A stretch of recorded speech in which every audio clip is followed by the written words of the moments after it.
All right. What movie perfectly blends urban with the suburban? I don't know. Okay, the movie Stripes. Really? Okay, hang with me. So this is the Bill Okay. Murray one where he goes Yeah. into the army and they're, cut ups and whatever else. All They right. take what is a state of the art RV, which is the quintessential urban or suburban possession, and they convert it into the ultimate urban assault vehicle.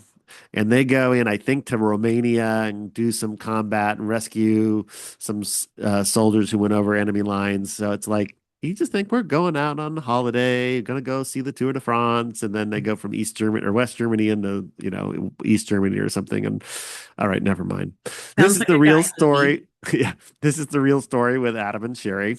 I'm Adam Hamalian, And I'm Sherry Hutchens. and this is where two broker associates, well, one broker associate and one 12-year-old who remembers childhood movies well, talk about all things real estate. Hi, Sherry. Hey, Adam. I don't think I saw Stripes. Yeah, And it sounds like a lot like a guy movie. oh, it was. I saw that in the theater with my best friend and his dad, and Mhm. his dad did not know there was a brief um, nudity in it, and Mm. he didn't. The dad did not know it was going to be there. Like the way on the way home, he's like, "I'm really sorry, and please don't tell your mom about it." How old were you? I don't know, 14, 15, something like Uh, that. please don't tell your mom. Please don't tell your mom about it. Yeah, it That's was funny. yeah. Anyway, um, yeah. So we're talking about real estate today. We're going to talk a little bit about location, and the way people have preferences about different kind of settings. But before we get there, let's talk a little bit about the market. What's going on this week? Well, speaking of location, we've got a condo listing over in Alameda. It's not the usual location where we work, but we've got a client who has three investment properties over there, and I think he's going to sell them off one by one.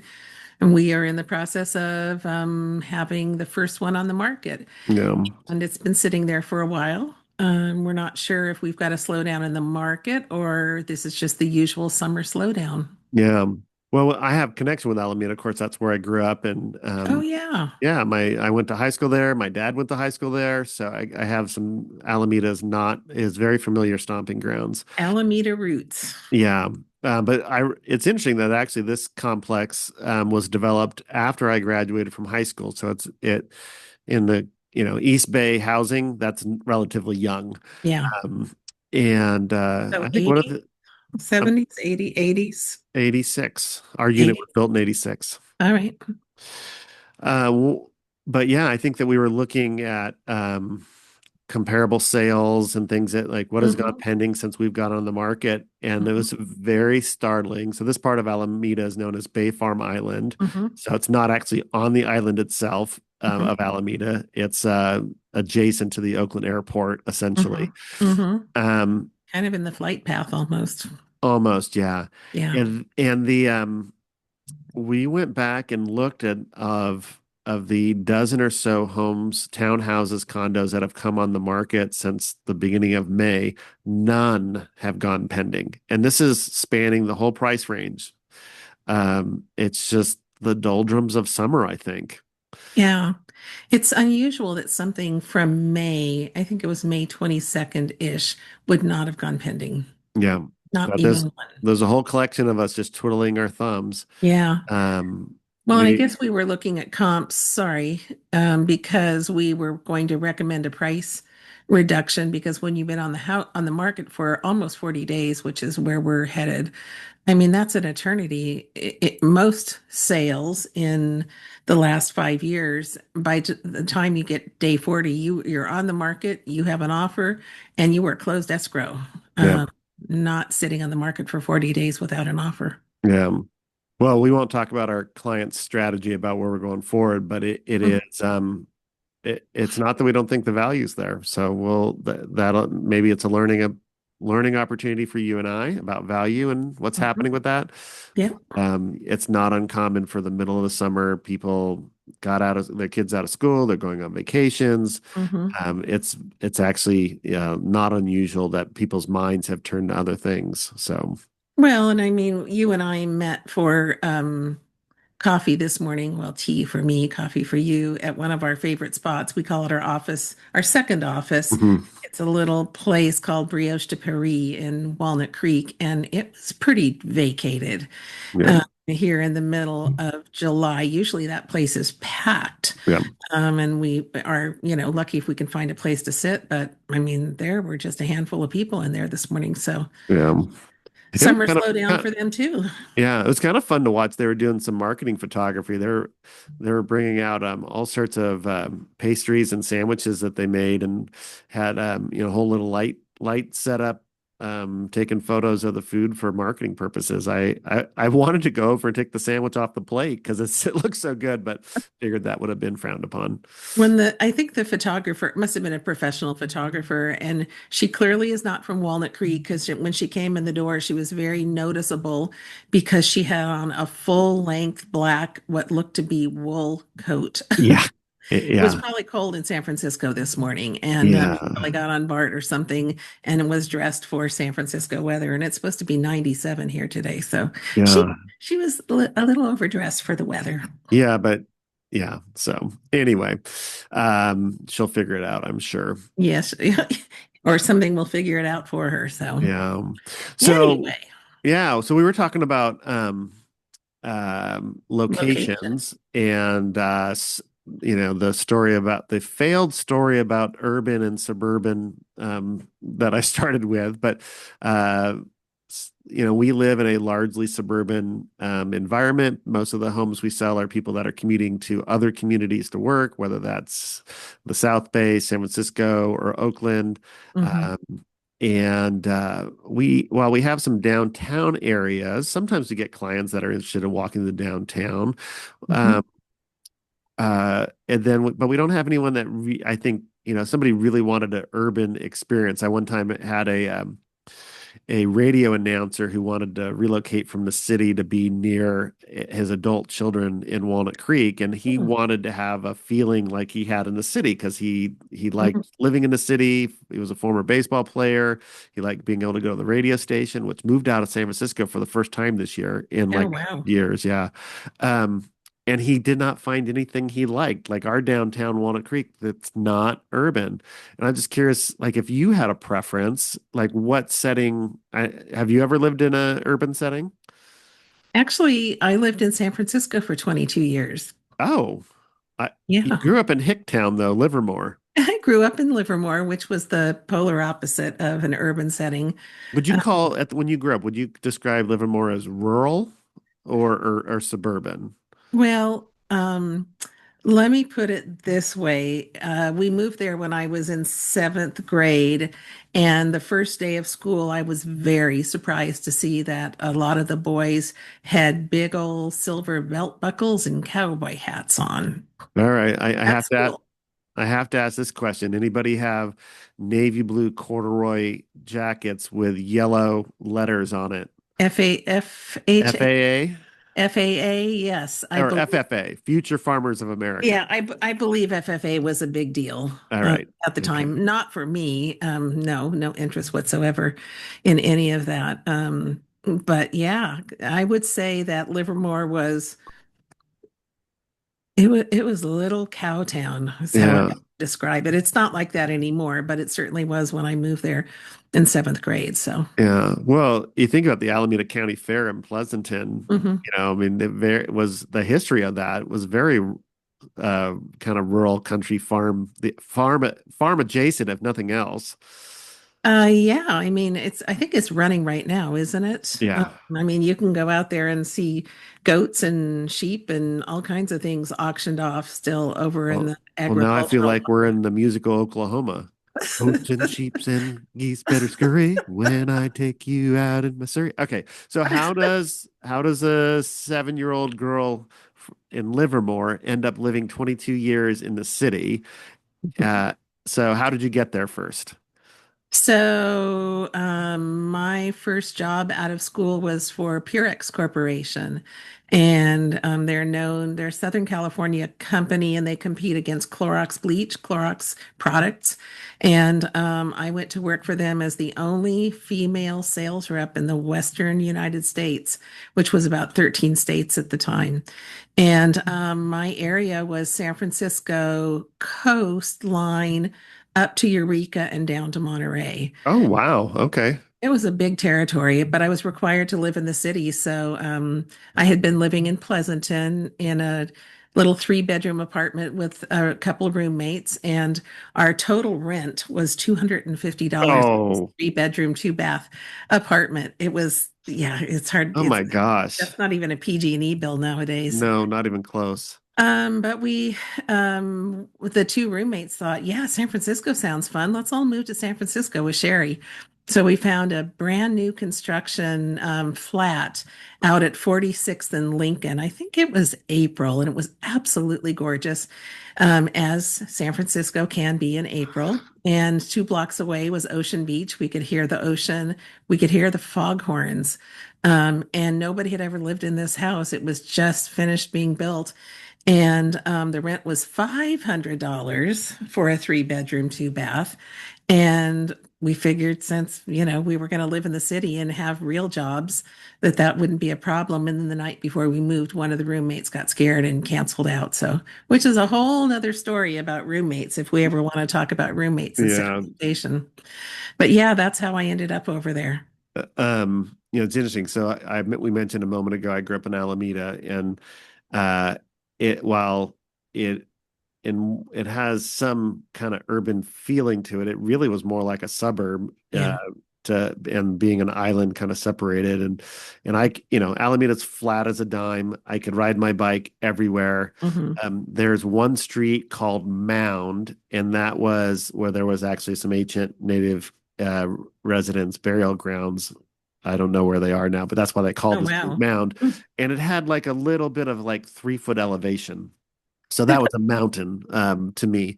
But I imagine going so the San Francisco felt like a completely different country, just my perspective growing up, even though just pretty close to the Bay Area, pretty close to the Bay. I mean, what was the transition like from Livermore to going to San Francisco for a young woman professional? I had spent 7 weeks in Europe between my junior and senior year, so I had been exposed to urban living very much so. And I think that is what made the requirement that I move to the city for this job no big deal. Um, I mean, for example, the roommate that bailed out the night before we were supposed to move was afraid that we were going to get mugged or murdered or have something terrible happen to us living in the big city. You might become a liberal. Maybe. But that never occurred to me. I just looked at it as an adventure. Yeah. And it was. I mean, it was just completely different than growing up in Livermore, that's for sure. And I just thrived on it. Loved it. Loved the noise and the commotion and the downtown. I mean, we lived all the way out by the beach, which, by the way, as I said, it was gorgeous in April. In June, it was freezing cold, fogged in all summer. Oh yeah. We didn't know about that, but I loved it. I just loved all the little shops and the it just wasn't I mean, there were no big grocery stores, there were no big I don't know how to describe it. It was an adventure. Every day was an adventure. So, were they calling the fog Carl all the way back then, or is that a more recent? The fog did not have a name at that time. It Yeah, was just fog. yeah. So, it's interesting you talk about having little grocery stores. I mean, I think Mhm, that there's part of me that while I've always lived in suburban locations, though in Pasadena, was a little bit more urban. mhm, But the most recent New York mayoral primary, part of the campaign of the person who won had to do with these ghettos of grocery stores in New York, mhm. where there's not fresh food, and he's advocating for a certain thing. And whether you agree with his solution or not, you can't disagree with the fact that grocery stores are hard to come by in some Yeah, urban settings. But my perception of what grocery stores there are basically bodegas, little corner shops, mom and yeah, pop, often run by immigrants yep. that sell a little, small versions of everything that you can get at Costco. Was that your experience? Well, yeah, I mean, like, so what did you said shops, and that's what I assumed was you meant small grocery stores or bagel shops or coffee shops. Yep. So there are two things. One, my job was to be a sales rep for PRX Corporation, and I called on grocery stores. And it was everything from medium-sized grocery stores that were probably owned by, um, family owned, and they had maybe three or four of them, to I think the biggest one was probably the Marina Safeway, which was also known as the pickup spot in San Francisco. If you wanted to go find a date for some reason at that time, you went to the produce section at the Marina Safeway. But I never did that. But Sounds like James Rockford and Mary Tyler Moore, right? exactly, exactly. So you had a range of little tiny grocery stores to the bigger ones, and everything in between. So that was business. I would go in and check the soap aisle and make sure that we had good presence for, all the Purex products, and take an inventory and try to sell them an end cap or things like that. I can't believe I was doing that. It was actually a really interesting situation because there were no women sales reps at that time. And there was a grocery store down in San Mateo called, they're still around, Lenardi's. There's one in Walnut Creek. There's one in Danville. There might be one still on the peninsula somewhere. But the buyer had an office in the middle of an underground garage. And the first time I went in to call on him, he was sitting behind the desk smoking a big old cigar. And he looked at me and said, you work for who? And then he started shouting, "Where's the man? Where's the man?" And it's like, there is no man. It's me. I'm your sales rep. He was not happy. Oh man, Where's the man? I'm Uh-huh. embarrassed for my gender. He actually became fond of me, and I became fond of him, and he turned out to be a really good customer. I think he always kind of counted against me that I wasn't a man, but it's okay. We got past it. So Um, anyway, but then for personal access, I love the little shops, the little bodegas, like they call them in New York. They don't call them bodegas in San Francisco, although that's, I think, the exact same thing. And you didn't have to go to a grocery store and stand in line and, wait to be checked out. You could just go in and grab a few things that you needed for dinner, and there was somebody behind the counter who, you know, took your money and off you went on your way home.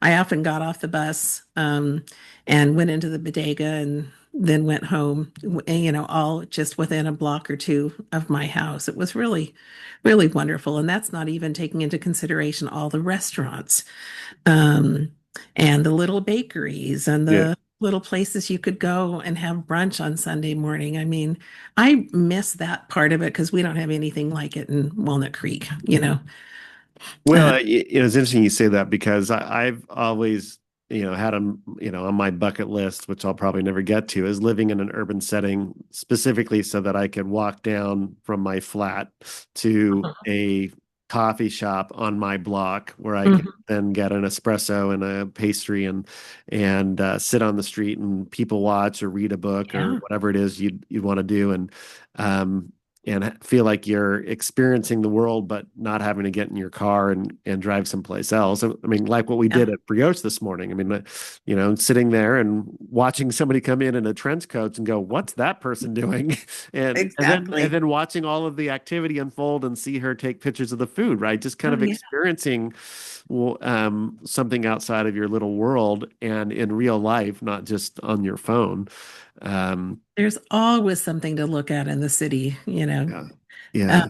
I'm surprised to hear you say that it's been one of your, on your bucket list to live in an urban setting, because you always talk about living somewhere far away where there's water and no people around, which is, Well, I don't like people, so yeah, well, that's true. I didn't want to say that, but since you did. Um, well, I don't think that I want to move to an urban setting and live out the rest of my days Mhm. there. But I Yeah. think for an extended period of time, 3 months or a year. In fact, so I have one of my adult children is in grad school in Edinburgh, Mhm. and they're in this flat that's a little bit away from the city center, and Melissa and I were talking about like I wonder if we could go stay with them for a few months. Like we get to retirement, maybe we'll do 3 months there. Yeah. And we were talking about, it's like, no, I want it to be a little closer to the city center so that I Yeah. could just walk downstairs and people watch Yeah. in this, 1,000-year-old town, and admire the buildings and the shops and the tourists and drink coffee and I don't know. I don't think the Scottish are known for good pastries, but there must be some good bakeries. Well, scones, aren't they scone people? I guess they're scone They're people. supposed to be scone people. Yeah, I mean, the only thing I think of when I Um, think of Scottish food is haggis, and that is not a yeah. not a breakfast item or a brunch item. No. But No. haggis is another. Let's not soil this conversation with haggis. We'll come back to that another day. But so yeah, I mean, you're right. I think if I had to pick a place to live out the next Mhm. 25, 30 years, I would rather be on a stream or a lake. Um, but I have this need to be within an hour's drive of an international airport and within an hour drive of a tier one research hospital because I figure I'm going to need that as more as days go on. So whatever. That's an interesting conversation. Probably shouldn't go there today, but we should talk sometime about how you pick a retirement spot. Yeah, And something that my CPA told me that was really interesting about living too far away from a hospital. But we'll talk about that another time. yeah. But it must be kind of like going on vacation when you get up every morning and you're in a hotel room or an Airbnb and you go out and find a coffee place. Yeah. And I mean, didn't you have a situation in Paris where you were doing things like that? Oh I know gosh. Um, okay, so there's little everybody, coffee shops everywhere, and talk about pastry. You don't get better pastry anywhere than this in. is an embarrassing story. I'll just start from the beginning, but All right. we were traveling with younger children, so just bear with me. So, um, you know how much I love coffee, and I will drink coffee almost any time of the day, any place. Yes. Um, Even when it's 97 degrees, you'll drink hot coffee. exactly, yeah. And I like Mhm. it black. I don't need cream. I used to tolerate milk better, so I used to do mochas, but really came to the conclusion that they weren't good for me. Um, and it's just really as a dessert drink, and I really prefer just having the coffee, black coffee. And I So, don't drink coffee. I haven't drank coffee for 25 or 30 years. So I don't know yeah, if we ever became business partners. yeah. Well, You forgot so, to vet me. I forgot. Yeah, that was a mistake. Note to self, next time you partner with somebody who's an amazing business partner and knows what they're doing, double check whether they drink coffee. Yeah, that's the thing I should have looked out for. Um, this was, I think, a pre-high school vacation to Europe, exposing our kids a little bit to Hmm. the broader world in preparation for, as they begin to do some high school studies. So we were What a going great to idea. yeah, so we started in Paris, went to Switzerland, which was really an amazing time, most relaxing part of that trip, and then went down into Italy all the way to Rome, and then flew home. Mm, So I don't forget how many hours it was for the four of us traveling to get to Paris. Is probably 20 hours from the time we left our door till we got to this Airbnb, and we got lost riding public transit, and we finally don't get speak to the our language. yeah, don't speak the language. And we finally get to our, I don't remember it was Airbnb or VRBO, but one of those places. And we're just tired and exhausted. And we can barely think about anything, but we haven't eaten anything. So we just going to go get something quickly to not a full meal, but just to eat something and then go back up and try and figure out if we're going to nap or enjoy the rest of the day because it was like 11 a.m. But we're exhausted. And in the block where we are is a Starbucks. And okay, when you're traveling, you should try things that are not comfort, right? The whole reason to go to, I mean, especially if you're going someplace like Paris to not have um, pastries in Paris is crazy. But we Yeah. have younger kids whose palate is not they're not all that adventurous and we're tired, so we're trying to manage expectations. So Yep. we Good go to idea. the Starbucks, and they have a very similar board of fare that we have here in the States. And I we everybody orders a drink and everybody orders some food, and they had a lemon loaf, and I wanted the lemon loaf as my food item. And so I was trying to enunciate the tag that they had on it. And so I was trying to say citron or something like that, whatever the French word is So for. you speak French? No, I do not speak French. Oh, okay. I You were was attempting reading this French. word in front of what looked like a lemon loaf, and Uh-huh. citron looked like citrus. And I'm like, I bet that that's what it is. So I try to enunciate this, pronounce this, and order it. And the person behind the counter who had been dealing with my English pretty well looks at me kind of with a citron, like question mark. You really, that's what you want? And I said, yes, that's really citron. And they like, really, you want citron? And I'm like, yes, citron. And I'm like, now he's really annoyed with me. So like, whatever. Sounds like And you were kind of annoyed with him too. Like, well, yes, I that's was it's wrong. tired and exhausted, and I was like, Yeah. okay, he's not getting. I'm reaching culturally across the table as far as I Yeah. could go with this word in this Yes. language when I should have just said lemon loaf. So Which we is universal. So, it is. So we get four beverages and three food items. oh, And so we distribute them to my family. We found a place to sit, not super comfortable. They're like wooden blocks instead of chairs and oh, whatever else. It was, very modern. And my kids all have their food. My wife has her food, and I just had the cup of coffee, and I'm actually not really in the mood for coffee, but I have to drink the coffee. That's what I ordered, and I'm waiting for so I go back up to the counter and wait and try to get the guy's attention about a lemon loaf, and so he like orders up a lemon loaf and charges me for it. I'm like, that's annoying that I charged me twice for it. And then I look at my receipt and I don't see the lemon loaf on the receipt. oh, for So all that. yeah, so after all that discussion, so I finally get around to taking a sip of my coffee, and they put lemon in my coffee. He thought that I was ordering citron for my coffee, my black coffee, and that's why he kept questioning me, like, "You're gonna do this to the coffee we're serving you? You want to put? I've never heard that before. Citron Crazy coffee? American. Yeah. Oh my gosh, it was the worst cup of coffee. I couldn't. It was like I had a few. Did you drink No, it? no, I had a few sips, and that was it. Yeah. You can imagine him going home that night and saying to whoever he lived with, you can't, there's this crazy American that came in and he wanted lemon in his coffee.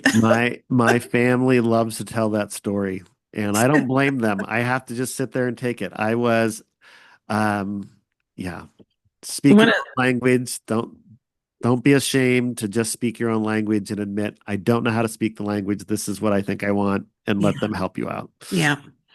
One of the times I was in Paris, I was still a coffee drinker. And, here we refer to a coffee drink with milk in it as a latte. Yep. We don't say cafe latte. It's just American. I'll have a latte.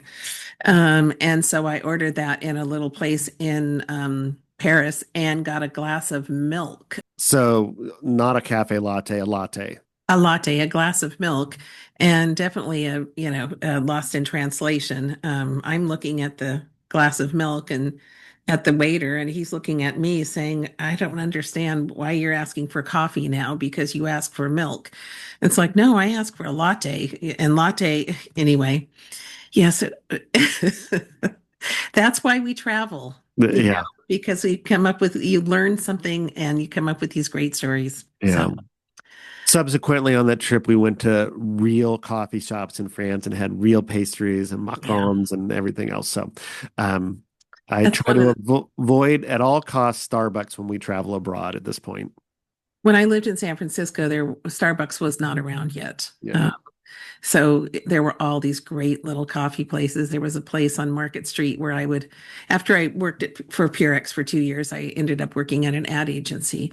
And I would take the trolley from 48th and Judah all the way into downtown San Francisco every morning, which was about a 30-minute drive ride, as I remember. And as I got off at Market Street, there was a wonderful little coffee shop that had all the different coffee drinks, the pre-Starbucks, the Yep. macchiato, and I can't remember all the different names, but I would get that. And then some great homemade pastry or home baked pastry that they Yep. had there before everything turned into Starbucks, and then walk up to my office and yeah, I miss that. Those don't exist anymore. We just Yeah. um Even the pastries at places like Pete and Starbucks. I felt like they used to be more locally sourced, and Yeah. I think one of the thing I'll say silly things about both the places is like at Starbucks you'll order a like a zucchini bread or a banana loaf or something like that. Hmm. And they'll open up a cellophane package of a single wrapped slice and Yeah. then put it into a paper bag and serve it Yeah. to you that way. And it's Yeah. like, the redundancy there, the what preservatives are going into it. I mean, there's very few things like a real pastry shop where things are being baked either Yeah. locally or in a local kit, either in the shop or in a local kitchen and brought over every day. Yeah. It really makes a difference. I mean, like one of the things about me is I roast my own coffee, and it's not that Hmm. I roast it better than these larger roasters, but it's fresh.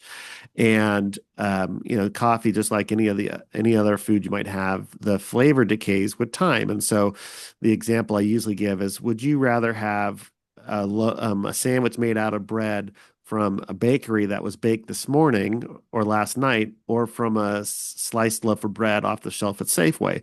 And Yeah. while the sliced bread off a loaf at Safeway is adequate, it's not bad, but it just is. But if you were to the flavor of fresh baked bread, Yeah. it's still there's just something different, right? And that's the way it is for me with coffee as well. But I'm just kind of curious. This morning when we were at Brioche, you had a ginger scone, and you said Yep. it was really one of the best things you had had there. I was kind of curious. Why do you think that you really liked that so much? Was it the specific flavor or something about the freshness? Well, everything they make there is baked in-house. I think they've got one of the best croissants I've ever had. And that's not saying a lot because we don't have a lot of bakeries in Walnut Creek. There's lots more bakeries in San Francisco. But it was a triple ginger croissant and it was I'm sorry, a triple ginger scone, and it was crisp on the exterior. And then when you broke it open, it was really moist and flavorful. And not doing a very good job of describing it, but you could taste three kinds of ginger. There were Yeah. little bits of candy ginger in it, and a ginger, a ground ginger in it, and I think it had little shreds of fresh ginger too, so, hence the triple ginger. Yeah. And somebody had made that by hand overnight, and put it in the bakery case. It was Yeah. it was really well done. The people who own that are French. Mhm. And American scones are so different. They're big kind of rocks of flour and whatever it is that they use to moisten it and hold it together. And they're dry and they're hard to swallow. And I mean, honestly, they're just not that great. And certainly not like what you would get in England if you were buying scones over there. I guess they call them scones. But this little French bakery that we go to, everything is really, really well done. The we have there is a new bakery in Walnut Creek, and it's um actually it's not its first store. It's up, I think the Napa is the first one, but Model Bakery. Have you been to Model Bakery yet? I have not been to the Walnut Creek one. I've been to the one in Napa. So I assume you've had some of their English muffins. I have. They're Oprah's favorite English muffins. They're I mean, like if your only experience with an English muffin is Thomas's English muffins, Hmm. it's like night and day, almost a different product altogether. They are really yummy. Um, I assume you've had one. I've had one, yeah. Yeah. What do you Um, think? they're very good. I don't, it's hard to describe how different they are. They're not like toast. They're maybe a little bit more bread-like than what you might think about Thomas's Hmm. mass-produced one. But yeah, there's the line around that store is a little ridiculous. Yeah. Um, if you They're were so besides the ginger scone, if you're going to generic cafe that has in-house pastries, what pastries do you like to look for when you go? It's funny because I don't usually go out and shop for pastries. I mean, if I'm meeting somebody for coffee or tea and they happen to have something, I might try something, but I'm a baker. I'm a recreational baker, and I can bake almost anything that I want to. I mean, I can make my own croissants if I want to. It's a ton of work, but when I lived in San Francisco, I took lots of classes because I can't believe I'm going to admit this on a podcast, but I have a history of burning kitchens down because I didn't know how to cook. I burned my mom's kitchen down when I was a junior in or senior in high school, burned it. I mean, she got a brand new kitchen out of it. And then I moved out of the house, did not know how to cook, didn't need to because I lived in the city and I could just walk down to Clement Street from my, and have my choice of any kind of food I wanted. But I kept starting fires in my kitchens and I finally thought I need to learn to cook. So I signed up for a cooking class in the Laurel Shopping Center. I don't think it's there anymore, but it was 16 weeks, twice a week in the evening. And I finally learned how to cook. And what I discovered was I really love to bake. There was something about the precision, and of course, you end up with a great product. Yeah. After you go through all those steps. But I took lots of classes throughout, different parts of the city, different types of baking. Took a class from Gary Danko, who runs a Michelin star restaurant. And he wasn't just doing baking, he was doing cooking. That was kind of fun. But lots of celebrity chefs in San Francisco, and a lot of them do cooking classes at Sur La Table or at Williams Sonoma. So and just recently, I went over there and took a sourdough bread baking class from Josie Baker, who's kind of a well-known national baker. He's got a cookbook and his own little bakery, and I think it's on Divisadero in an area that not to be we used to be not very safe, but now is very trendy. Yeah. And anyway, yes, Well, so for our audience, you should know that Sherry has a reputation as a baker. Like real estate agents and clients and her quilting friends all alike, they know that if someone's bringing a baked good, Sherry's the person to ask. And some of you who are on our pop by list maybe have seen some of the videos of some of our kitchen endeavors, where I'm barely the sous chef. I might be the trace chef or whatever the third guy is down the line, but Sherry is an amazingly accomplished at this. So she's being a little bit modest well, she's being honest about her history. She has well shed those burn the kitchen down moments. I have not started a fire in a kitchen for many, many years. Yeah, and yes, very grateful for that. Um, so what is so you said you like to bake things yourself. What are some things that if you're gonna make something for yourself, like what is it? Do you like the process of baking or do you like eating the item? And if you like eating it, what do you like I eating? like the process. I like the process. Eating it is secondary for me.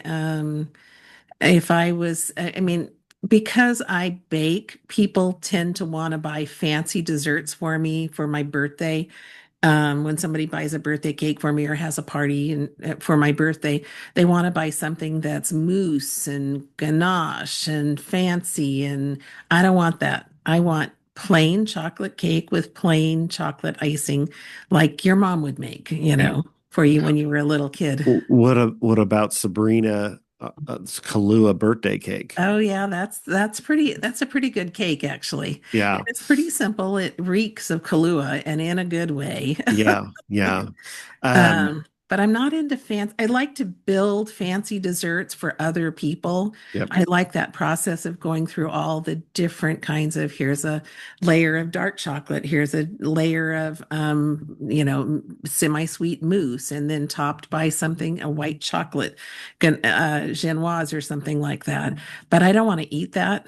I like making it. I think one of the things that's interesting for the things that I've watched you do and eaten what you do is, the if you're going to go talk to the chef world, they will talk a lot about how presentation actually affects taste Yep. and people's mental brain kicking in even Mhm. before they put any food on a fork and in their mouth.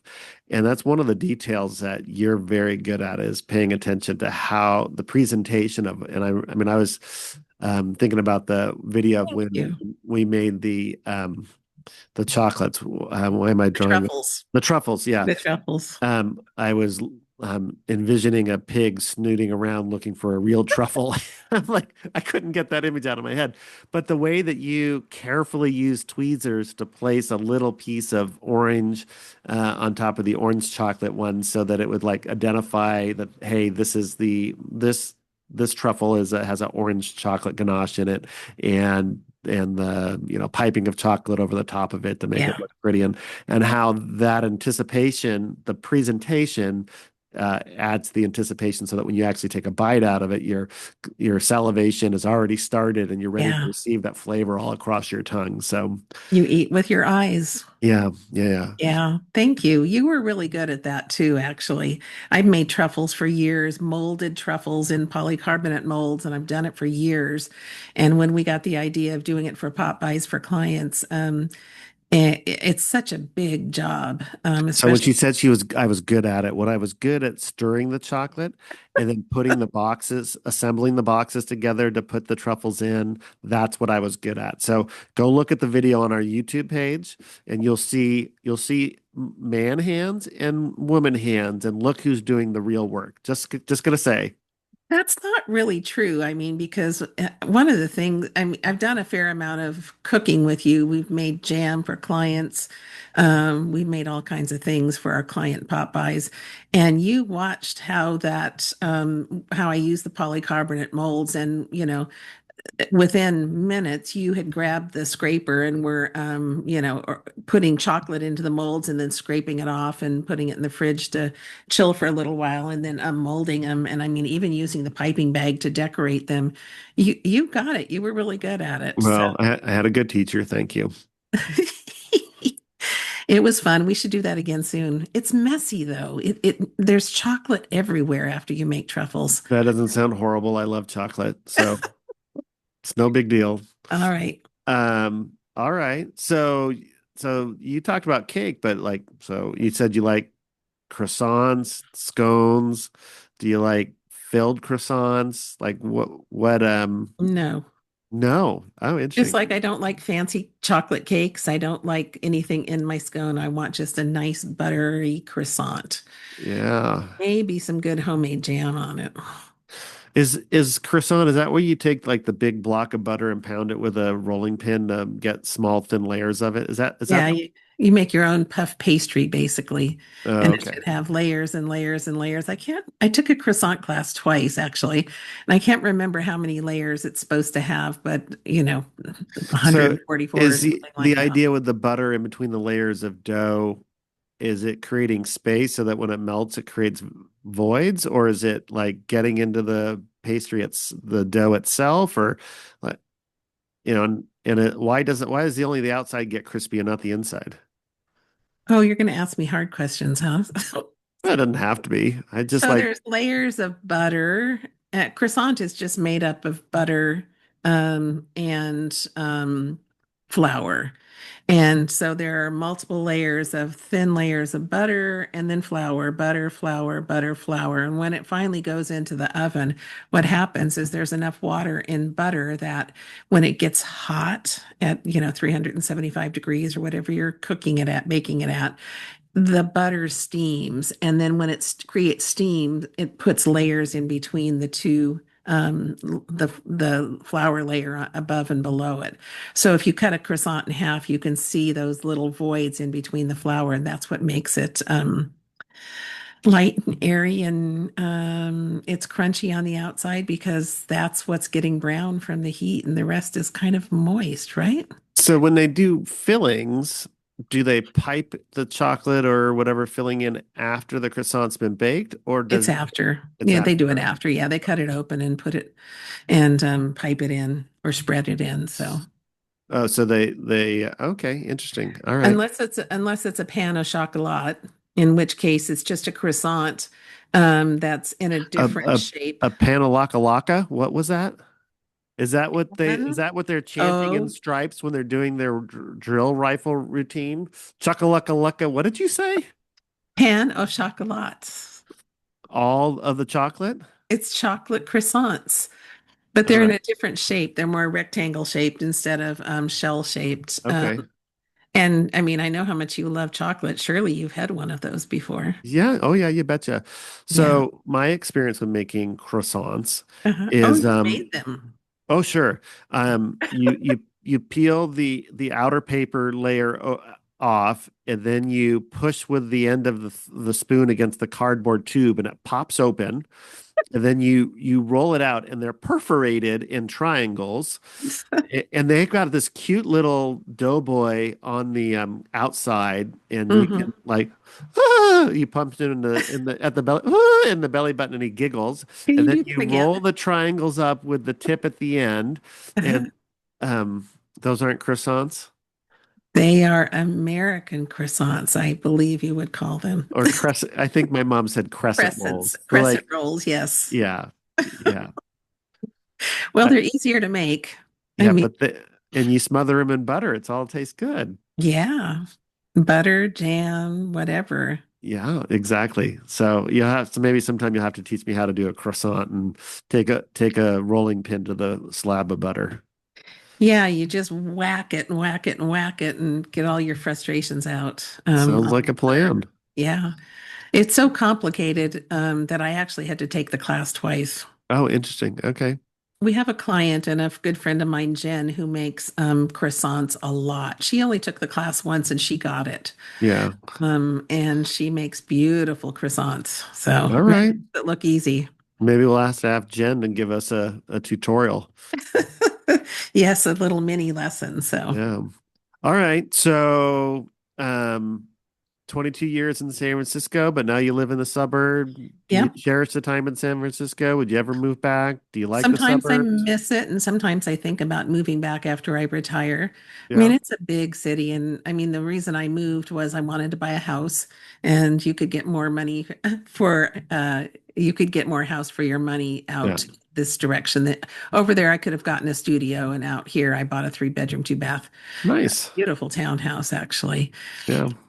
And it was congested and there was never any parking. And I got mugged on my doorstep by a homeless guy, and it was time for me to move. All So, right.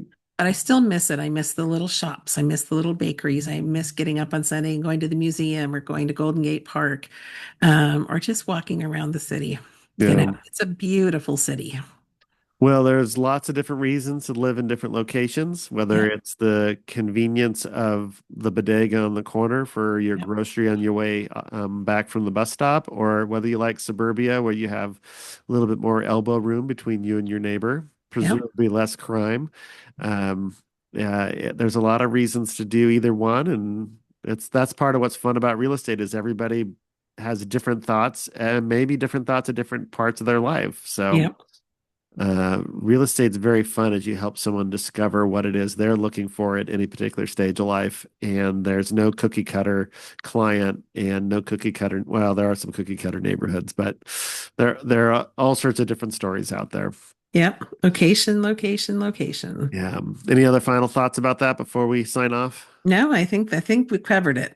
All right. Well, It- speaking of location and my favorite quote from Dorothy in the middle of America, Dorothy was right. There's no place like home. See It's a everybody good next one. week. Bye bye. Bye.